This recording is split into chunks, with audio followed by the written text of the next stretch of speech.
हाग्रामा महिलारि आरो गोविंद बसुमतारीखौ लोगोसे आखाइ हमनाय नुनो मोन्दों।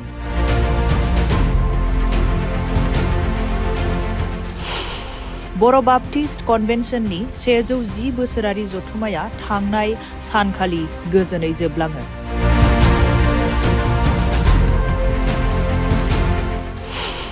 हाग्रामा महिलारिनि अननायाव बीबीसीनो 152 बिखा हा एलटमेन्ट आरो 82 बिखा मियादि पाट्टा खालामनानै होयो।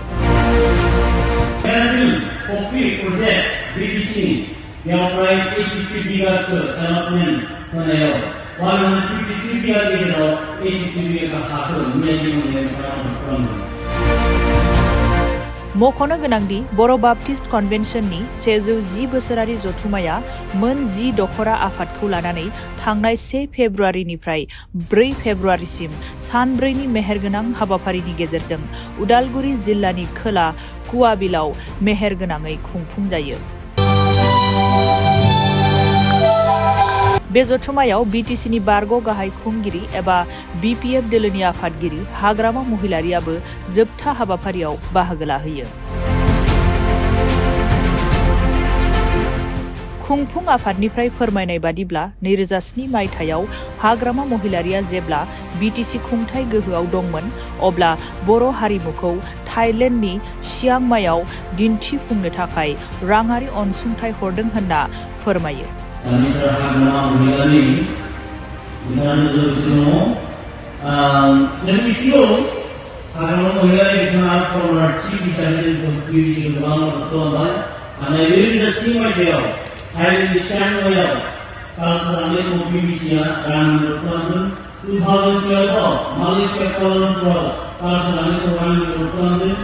बेनि अनगायैबो 2017 मायथाइयाव फिन आरोबाव इन्डोनेसियायावबो बर' हारिमुखौ दिन्थिफुंनो थाखाय राङारि अनसुंथाइ हरदों। लोगोसे बीबीसीनि मेराबिल प्रजेक्टनि थाखाय 152 बिखा हा एलटमेन्ट होनायजों लोगोसे बिनिनो 82 बिखा मियादि पाट्टा खालामनानै होयो होनना मिथिहोयो आरो बीबीसीनि थाखाय गेस्ट हाउसबो खालामनानै होयो होनना बर' बाप्टिस्ट कन्वेन्शननि आफादगिरिया बिबुंथिनि गेजेरजों साबायखर बावनानै फोरमायो।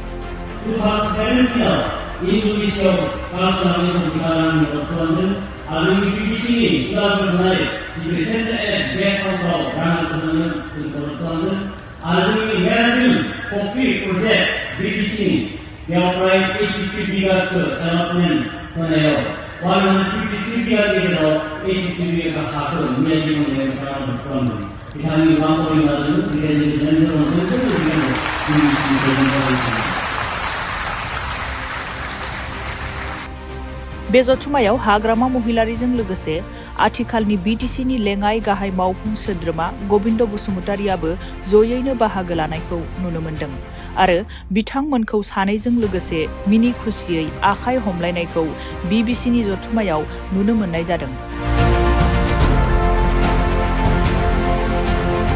जों मिथिगौ राजखान्थि फोथाराव माब्लाबा लाबोयो गावस्रालायनाय, जुजिलायनाय आरो सोंखारिलायनाय, नाथाय धोरोमा लाबोयो खौसेथि आरो गोजोननाय। बेनि बिदिन्थि बादियै बे नुथायानो रोखा फोरमायो।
Ingin orang benar-benar dengan berbagai negara semua demi aguni bisnis harga berbagai dan sistem yang kita ada, sistem boleh.